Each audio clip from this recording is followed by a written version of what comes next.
based off the transaction on October 1st, paid rent for the month $3,400. What we want to look here is analyzing the transaction and determining what's happening. So pick out two things: what and why or how. What are we doing? We're paying the rent.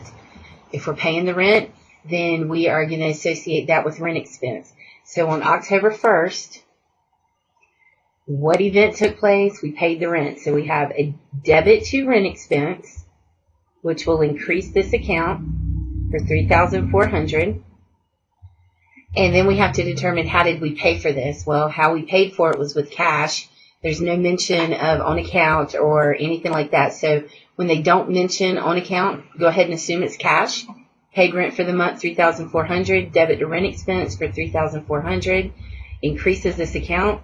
And then we're going to credit cash for $3,400. When we credit cash, this decreases this account. So let's recap the journal entry. Paid rent for the month $3,400, a debit to rent expense and a credit to cash. Debit the what? What happened? What did we buy? What did we get? The event that's happening here is we paid the rent. A debit to rent expense. How did we pay for it? We paid for it with cash, so we're going to credit cash. The second transaction on October 3rd was paid the advertising expense, $2,180. So I'm going to skip a line. And on October 3rd, I paid the advertising expense. And I see that that's one of the accounts that we have in our ledger. So I'm going to debit advertising expense. This is the event that's happening. We're paying for advertising for $2,180. And then how did I pay for this? Paid for it with cash. So I'm going to credit the cash account for $2,180. Okay. October 5th. Paid cash for supplies, $930. So we bought supplies. This is not supplies expense. When you first purchase supplies for the office or anything like that, it's considered to be an asset. Later on, when we count the inventory and we determine how much of it we used, we'll expense out what we used. But for now, when you purchase supplies, it's an asset. We will debit supplies. Supplies is an asset. When we debit this account, we're increasing it. So we're putting $930 worth of supplies in our supply cabinet, and it's specifically stated we paid for it with cash, so we're going to credit the cash account. What did we get? What did we buy? Supplies. How did we pay for it? We paid for it with cash. On October 6th, purchased office equipment on account, $14,300. What are we buying? Office equipment. How did we pay for it? We paid for it on account, so we're going to put that on accounts payable.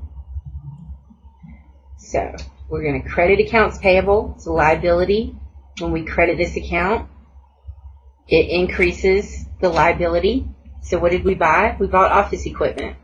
We're going to debit office equipment. How did we pay for it? We paid for it on account. So we are crediting accounts payable. On October 10th, received cash from customers on account, $4,670. What are we getting? We're getting cash. It says received cash from customers on account. So we're receiving cash. We're going to debit cash, which increases this account, $4,670. And why did we get it?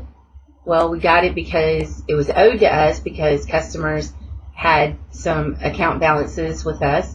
This is accounts receivable.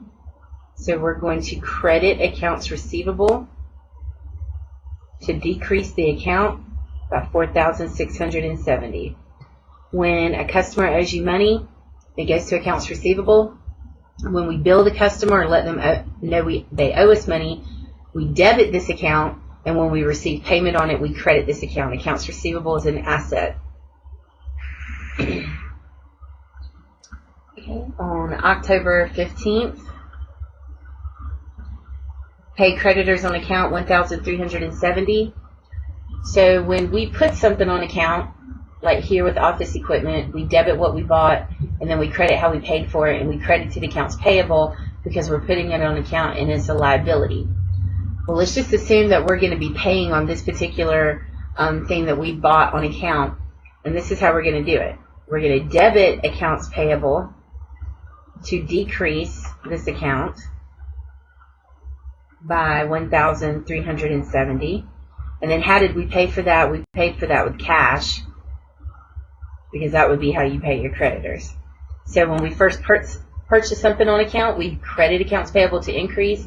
And then when we pay our creditors, we are going to debit accounts payable to decrease it. Okay. All right.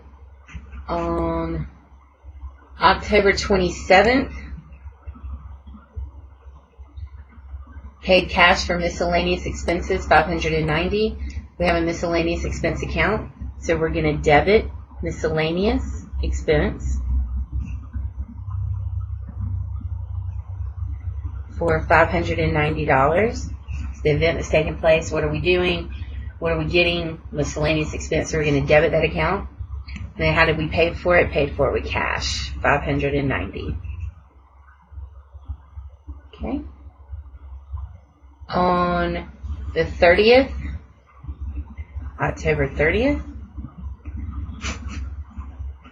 paid telephone bill, utility expense for the month. So we've got utilities expense. This is the event that is happening. We've got utilities expense for the telephone bill. This can also be for power bill, water bill, gas bill, any type of utility. $220. How do we pay for this? We paid for this with cash.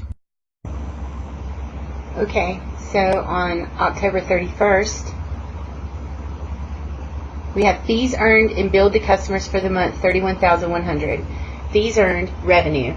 You'll hear me talk about this as being revenue. Fees earned is a name you can call your revenue account. Please keep in mind, fees earned, services earned, anything like that, this is all revenue.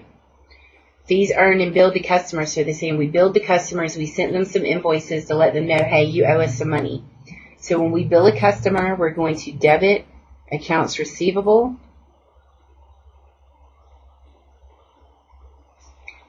for $31,100, and we're going to credit fees earned.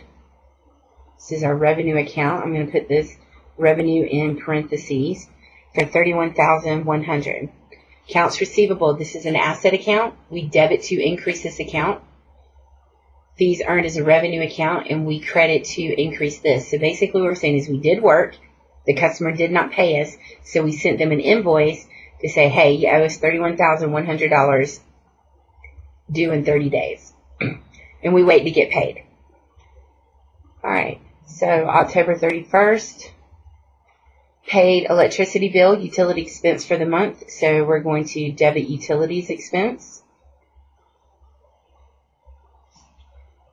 $370. And how did we pay for that? We paid for that with cash. Okay. And then on the 31st, October 31st, withdrew cash for personal use, $2,400. The owner's taking money out of the account. The owner can take anything they want out of the account. They can take supplies, they can take assets, anything they want to, as long as we code it to drawing. It's when you start trying to hide owner withdrawals as expenses and things like that is when it becomes fraudulent. So anytime the owner takes anything from the company, whether it be cash, whether it be assets, anything like that, we're always going to code that to draw. So we have a drawing of $2,400. And then how did he take that? He took that as cash. So we paid that out with cash. If for some reason, let's say that the owner was going to take office equipment, it would be a debit to drawing and a credit to office equipment. So anytime the owner takes something out of the account, we're always going to debit drawing, and then you credit the account of what they took, whether it's cash, office equipment, supplies, anything of that nature.